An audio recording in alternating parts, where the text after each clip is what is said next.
This is Democracy Now!, democracynow.org, The War and Peace Report. I'm Amy Goodman with Juan Gonzalez.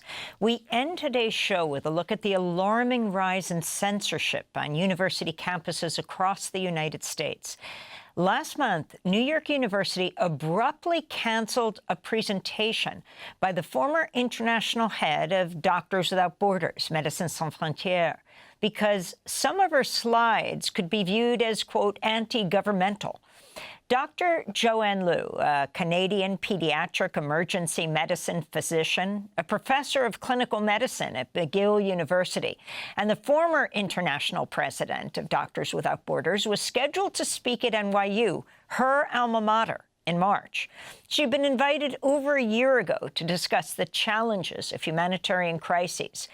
But the night before her speech, NYU's vice chair of the education department called her to express concern over the content of some of her slides about casualties in Gaza and cuts at the U.S. Agency for International Development. She offered to make edits, but 3 hours later she was told her presentation was canceled.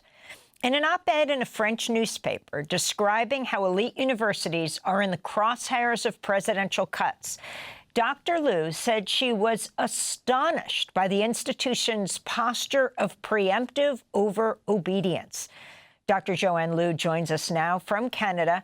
Welcome to Democracy Now! Explain exactly what happened, Dr. Liu. Good morning. Yes, sure. So, as you said, I was invited several months ahead, and it's my alma mater. It was the first time they were inviting me since I graduated in the 90s. So you have to understand that for me, it was a moment of rejoice and happiness of being invited back. And so the title of the presentation was Challenges in Humanitarian Crisis. And I was covering what have happened over the last year because things have changed. This is a normal and regular lecture that I gave, but I always update it on a regular basis. So basically, I went to New York, and then I submitted my presentation on the platform. And then as soon as I arrived, because I was living at a friend's house, he just said, by working in the ER at NYU, he said, by the way, the administration wants to talk to you. And then I ended up talking with the lady from the education, the vice chair. And she said, well, listen, what do you have to say about your presentation? I said, not much, but I think you have concerns. You want to share them with me? And then she tells me that there was a slide that she thought that could be troubling the audience, and it could be perceived anti-Semitic because I was showing the number of casualties in conflict zones in aid worker, and it is an extract from the aid workers security database, and of course, there is a fair amount of casualty in Gaza, knowing what is happening right now, but in other countries as well, like Sudan, like South Sudan, and Ukraine. In addition to that, she said, well, we think that it could possibly be perceived as well as anti-governmental. The way you talk about the U.S. cut, the picture of Zelensky and Trump. So I let her speak, and I said, okay. I said, what do you want to do about that? Do you want to offer me some suggestion where I could either change the presentation, nuances, how I'm going to articulate things? You know what? I'm chill. I'm really chill. I'm flexible. I want this to be a good moment.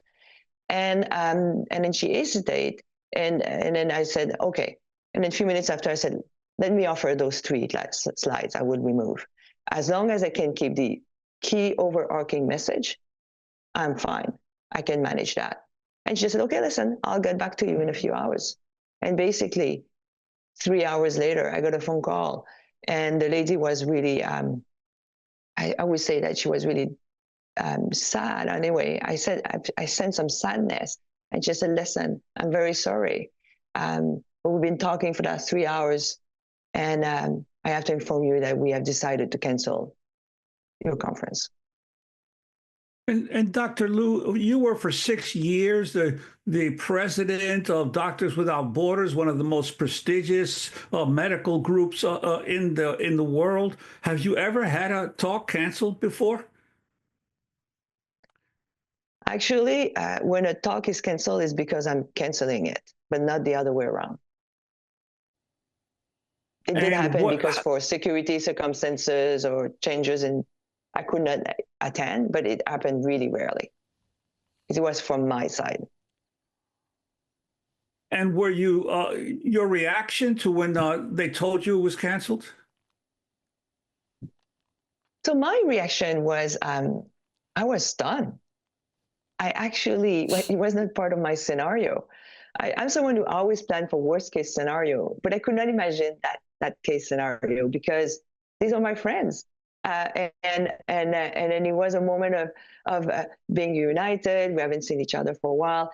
And they send me regularly, I would say, email telling me how excited they were. They told me some of our staff, I've seen your presentation a few years ago. They said you brought tears to their eyes because the content is so moving. We are so excited. So I just thought that we will manage to find, I would say, a middle ground in all that. So yes, it's completely stunned and of course disappointed. So in your presentation, as you mentioned, you included a table from the Aid Worker Security Database that shows one of the places with the highest humanitarian casualties last year was the Gaza Strip.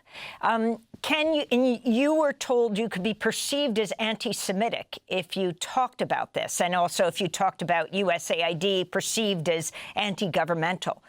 Respond to both, Dr. Liu, and what your international humanitarian work is all about. Well, with respect to that slide, it was not specifically, I would say, on Gaza. It was the compilation of number of casualties in conflict zone in aid worker community. And this is what I was trying to explain to the person, because I just said, yes, this is the reason why we don't see casualty on the other side, because it's about aid worker. For the cut on USAID, you just covered it, when the disaster is happening in Myanmar in your show earlier, it's massive. It's massive. The generosity of US over the last years, if not decades, have been massive. They were covering the overseas developmental aid, up to 30% in terms of humanitarian aid. According to the numbers, it's something between 40 to 45% on a yearly basis. So of course, when you do that abruptly, there's going to be consequences. And so when you look at the figure, one of the things I was bringing forward is how it's going to impact the HIV/AIDS program, where actually one of the most saving program is an American program, is PEPFAR, is the presidential program to fight HIV/AIDS. And people expect there's going to be several hundred of thousands of kids who might die in patient. And there's going to be a rise in terms of numbers because mothers who are HIV positive will not have access to antiretroviral medicine and will transmit the infection to their child during birth. So it's massive, the impact. And I was just talking because my presentation basically it's on three pillars. It talks about how to attract attention when a crisis happens, the security now in a conflict zone and crisis time, and then the third pillar was on funding. We only have about 30 seconds left, but there was also news that USAID is moving to end funding for Gavi, the Global Vaccine Alliance that provides life-saving vaccines for millions of poor children around the world. Your response? Yes, I think it's going to be a disaster, of course. But I would like, before we end the show, the reason why I wrote this letter is the fact that I truly and strongly believe that university are the temple of knowledge, but as well of plurality of ideas. And if we do not allow that, we are basically killing the essence of what university is about. It's about having people to be able to express different point of view in a safety environment, where as well students can be exposed to it and make up their mind. That is what is necessary, and that is what makes a university, even a country, stronger, by plurality of ideas.